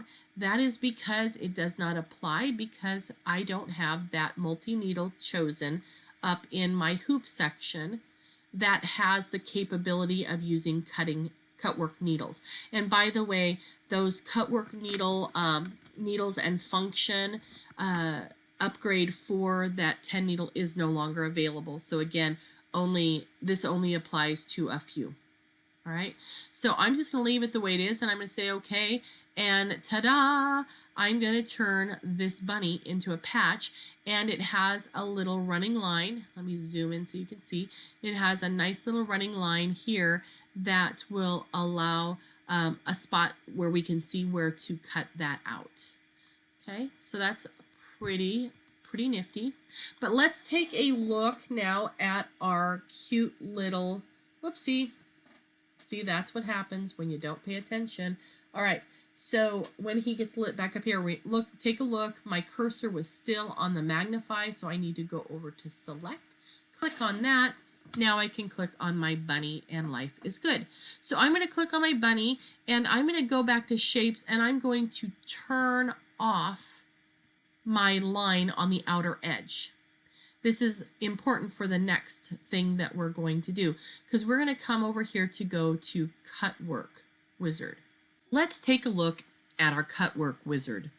Now, Cutwork is a technique where stitches are created that go through the shape of an area, but the fabric has been removed first, so it's sewing only on a wash away stabilizer. So when it's rinsed out, you're left with areas that are just thread, and it's really, really pretty cool. So the first section here asks if you want to stabilize the cut edge. So what that means is it's going to do a running stitch around the shape of the area before it does anything else. And what that will do, it does two things. One, it's going to show you the main area so you can come and trim away the fabric from the inside of that shape, but it also helps keep that fabric stitched to the stabilizer that you have in the hoop, and it will keep it more stable. So I do like yes for that. You'll notice cutting line is grayed out, and we've talked about that a few times. This is a feature for those few 10 needle machines that had the cut work upgrade installed. So we're just going to ignore that and move over here. And then it says secure water soluble stabilizer. So what that's going to do is once we've trimmed out the inner fabric, place a piece of wash away stabilizer over the top, and then it will tack it down in place pretty much right where this line was. Okay, so again, another great thing to have. Then the choice is, do you want to have a net fill, yes or no? If you say no, there's going to be nothing in your hole of your design. So this is a pretty cool thing, and there are many different choices that you can use to fill that hole. Okay? And the spacing is the distance between them. The degree is the angle that they're on. And this would put this on a 45-degree angle, so your little cross hatches would be on point. Now the next section says cover satin stitch. Remember we talked in applique that cover was that last stitch that was a satin stitch that went around the outer edge. It's really nice to have this here. It makes it really nice and finished. So here we go here. It's wider because it needs to cover raw edge of fabric. And then you have your density. You can adjust all that if you choose to. And when we click OK, it's going to convert our bunny rabbit into a freestanding lace design. All right, so let's take a look at one more thing in the cut work area. I'm going to come over here and I'm going to tell it, no, I don't want to have that cover stitch. And then take a look at what it does here. It leaves just that running line. So let me zoom in kind of in between both of them so you can see on here. So you notice the blue bunny does not have the pretty satin stitch over the edge. It just has the placement lines and the running on the outside. So it will not be as lovely as this one is, and it also doesn't have that extra securing of the satin stitch. So that is your choice. I like having the satin stitch on it, but that is the difference between those two. Now let's take a look at another wizard. Let's take a look at our auto punch. Now cross stitch is going to work pretty much the same way that the auto punch does, but it's going to fill it with crosses. So we're going to take a look at auto punch. So let's take a look somewhere other than what I'm looking at right now. These are photographs, and auto punch is not what we want to use for photographs.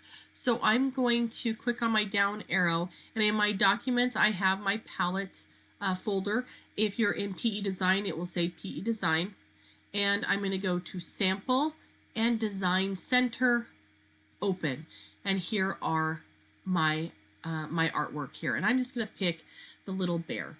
Now, notice it reads all different types of graphic or image file types. So you can use any style of clip art that you want. And instead of having it look in the softwares folder, you can have it look right on a memory stick or wherever you have that stored.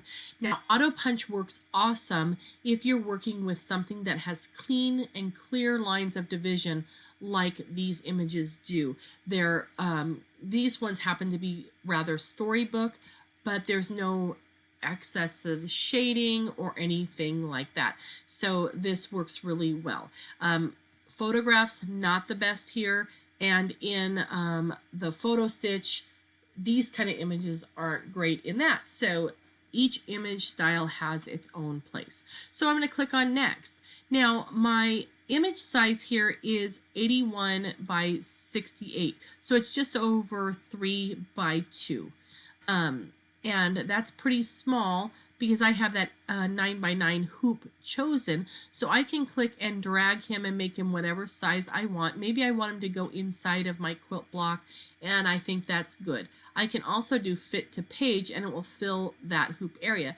But I kind of like the idea of having him a little bit smaller so I can put some fun decorative fills around the outside of him. So I'm going to click next. All right, now let's take a look at him just for a second. You'll notice that there is white in the background and there's white in my bear. If you don't want this white to sew, simply click in it like we did around the turtle, and we will add that as a background. And anything that's in a hash mark like that will not show. And now take a look at him. We have 10 colors in this design. If you want to simplify it, if you decrease the number of colors, now I'm down to 9, and I click retry, it's going to give me a different example here.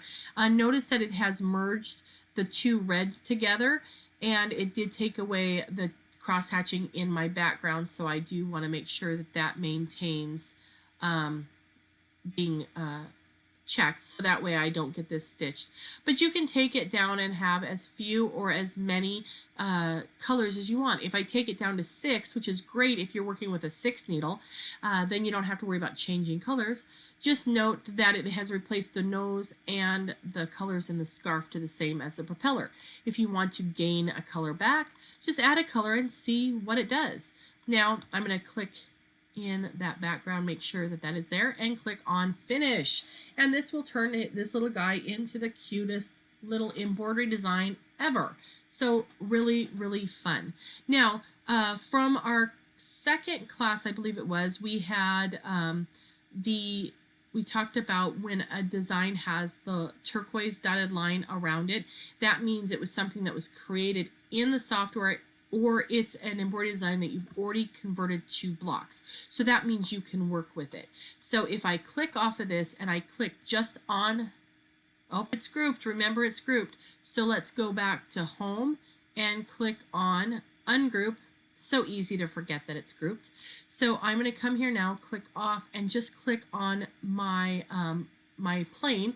So let's go to shapes, and under fill, let's turn it to programmable fill, and then we can choose whatever stitch style we may want to have in our little airplane. So you can have a lot of fun with creating your own designs, and that is all found in AutoPunch. One of the most exciting features of this software is in the photo stitch. Now there are two different types of photo stitch.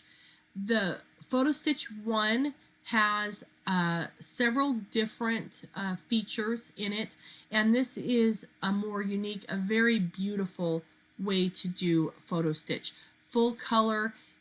I like to kind of describe it as it creates a Monet where the threads all kind of meander together like a bowl of spaghetti, and then it comes out with a piece of art that should be enjoyed a bit from a distance. Sepia will use the brown tone, so it'll have kind of an antique feel, but again in a similar style as the color.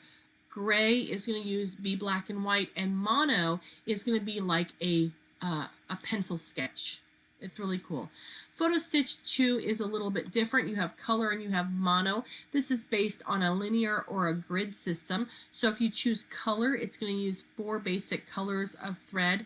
It's the cyan, magenta, yellow, and black, just like your printer uses. And it's how they overlap that gets the color. And monochrome is just a line rendition, not a sketched like lines, but it's straight lines that get wider or thinner where shadows appear. So that's what that one is. But the function is all the same in the steps that you go through for either one of these sections and either one of these choices. Just like the cross hatch, the cross stitch wizard works the similar way as the auto punch wizard does. Those work with clip art. This we're working with photographs. So we're going to go right to color, and we're going to work with that. Now, it came up with my little bear because that's what I was working with before. And if I use photo stitch with this bear, it looks pretty bad. You want to see real quick? I'll show you real quick because it's really pretty bad. It just is sketchy and icky, right? So I'm going to go back, previous, and let's get a different image. We're going to go and get a photograph, and you can get a photograph from your computer if that makes you happy, which hopefully it does. But we're going to work with one that's in here. So again, you're either in your palette or your PE design folder that's in your documents. We're going to go to sample, and we're going to go to layout and editing. Double click on that and choose photo stitch and open. Now here are some photos that you can work with, and these all work great in photo stitch. I want you to notice something about them though, because if you're working with your own photos, it's good to know that you want to work with a photo that is clear and easy to see. If you notice, these photos all tend to have some sort of nice lighting. They're easy to see. They're not in shadow. They're not in a dark background. So you're going to have great success with this. If you're not having good success with a photo, it could be the photo you're using. So imagine, if you would, you have a really pretty black little dog with his black eyes, his black nose, and he's standing up against a shadowed wall that looks dark gray or black. It's going to be very, very hard to get that kind of an image to work out really well for you. So look for something that has good lighting, that's crisp and clear, and easy to work with in that way, and you'll enjoy the success. Now, this is a great thing to do for family and friends, and if you have a business, this is a fabulous way to create something that's extremely unique. For example, if you have someone who has a custom car, they don't just want an embroidery design of some random car that's the same as theirs, like a Mustang or whatnot. They want their car. So this is the way to do that. Same thing with pets. Pets, I mean, a dog is not just a dog, because my dog has, a little bit of gray right here, some white right here, and so they're each different. So this is a great tool to use to create something just absolutely beautiful. What about wedding photos and memorabilia that way? So there's a lot of great opportunities there. So okay, I brought this design in, and right now all we're going to do, we're going to talk about masks in a minute, but we're going to leave this with the mask all the way around, or the shape around it, because you can come over here. We're going to customize the mask in a minute, but you can come over here and choose a shape if you want to. I'm going to just come right back up to the top slowly and choose the square and have that surrounded there. So now I'm going to click next. This design now is 4x4, and that's perfectly fine if that's the size you want to work with. But let's talk about some kind of good general rules of thumb. If you're working with a main object like this is, that fills my whole area and it's pretty clear to see, so maybe the face of a person, the shoulders to the head of a person, then you can go in a smaller size. Don't go real small, because you'll never see it. It's just too much information in a tiny spot.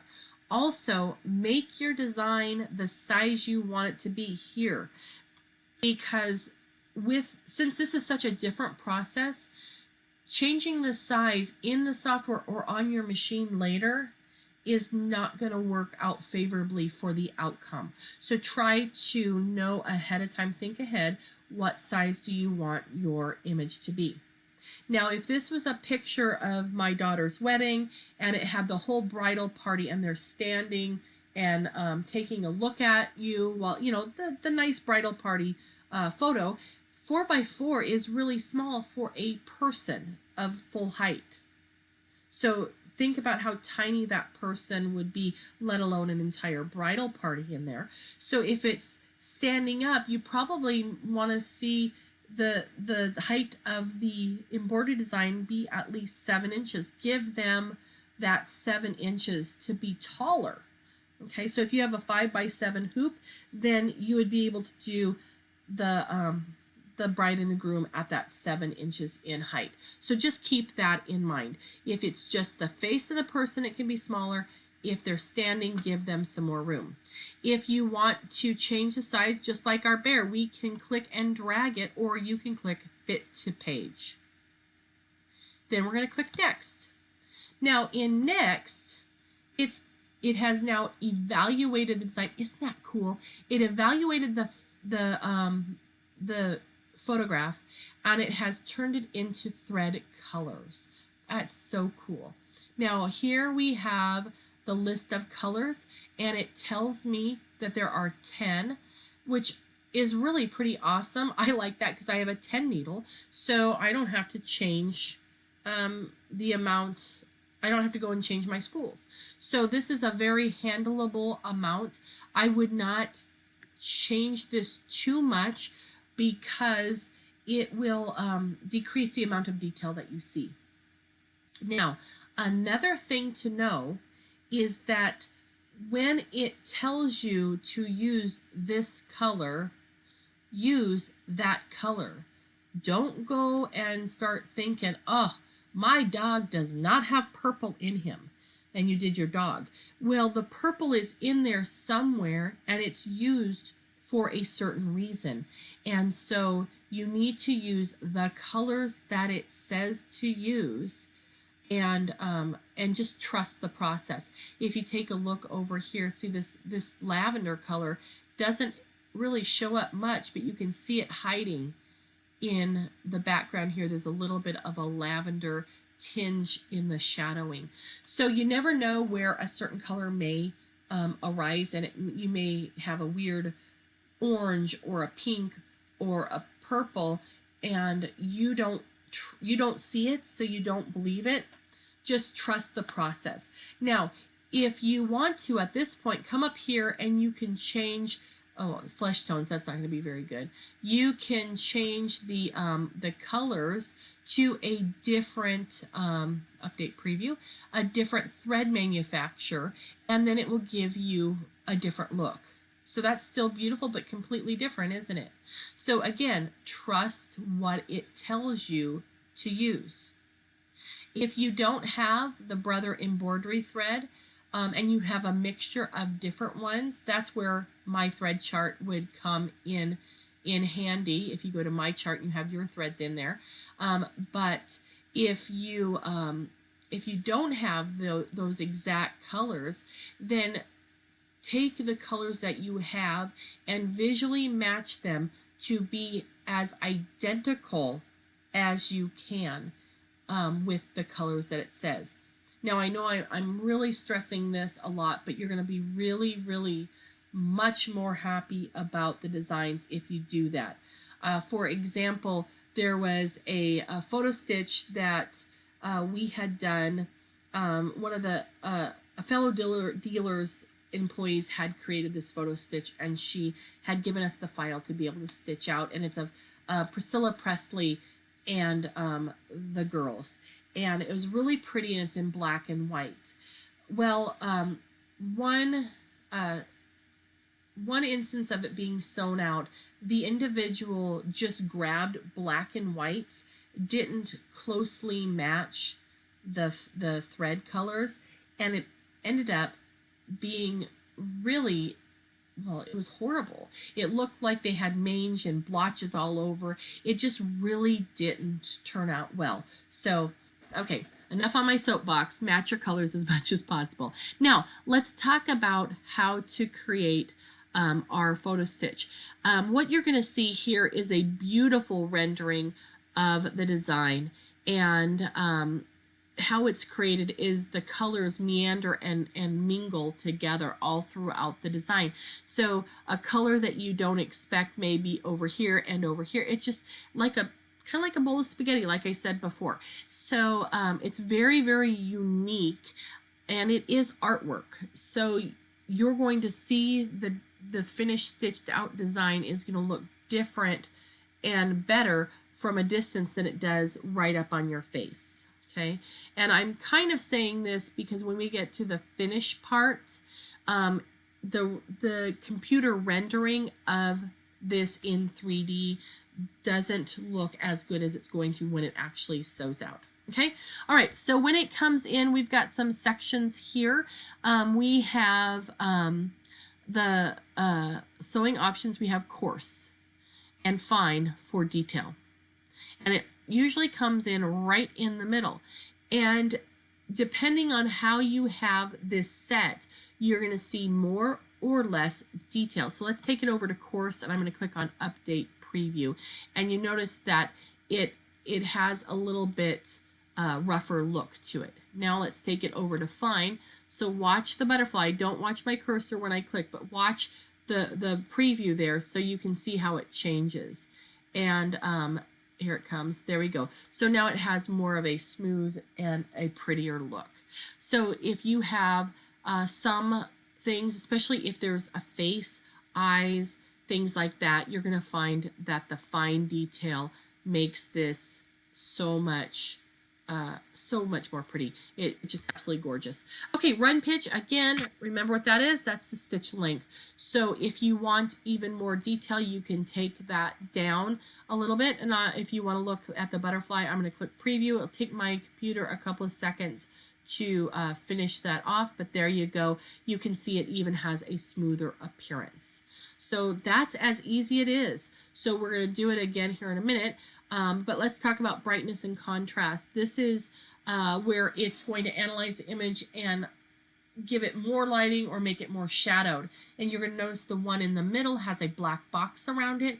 So that one is the one that is currently we were working with. And I'm just going to click cancel, and I'm going to cancel this whole thing out and delete my butterfly because I want to show you how fast and easy it is from the start. So I'm going to go to my photo stitch, and I'm going to choose color, and I'm going to choose my image, whatever it may be, and then choose a shape if you want one, or just click next. I said fit to page, next. Now it's analyzing, it came up with it, and generally what I do is say fine, and I take down my stitch length a little bit, update preview, and then when it's done, I click on finish. And then it's going to turn this into stitches. And depending on the power of your computer, the speed on this is going to change. So it may take my computer a little bit to do it, but that's okay. It still creates a beautiful product. And you can save this to sew on your Brother or Baby Lock machine, but you can also export it to sew on any brand of machine.